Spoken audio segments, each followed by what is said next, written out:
US President Donald Trump says his tariff regime has a twofold purpose: paying down America's $37 trillion national debt and possibly sharing the revenue with citizens. But the Treasury data shows a gap between rhetoric and reality. In July, interest payments on US debt totaled nearly $61 billion, while tariff revenues brought over $30 billion.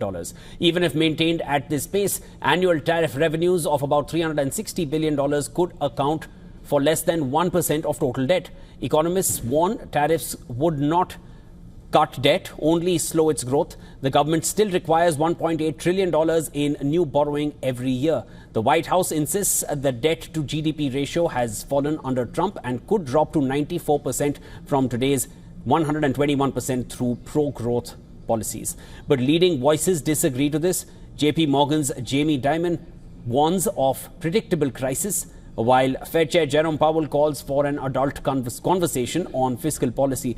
The impact may ultimately rest on market confidence. Over 30% of US debt is held by foreign investors, raising risks if that money shifts, while foreign treasury holdings surged to a record. Volatility persists. Gold prices are already up 27% over the past year, signaling caution.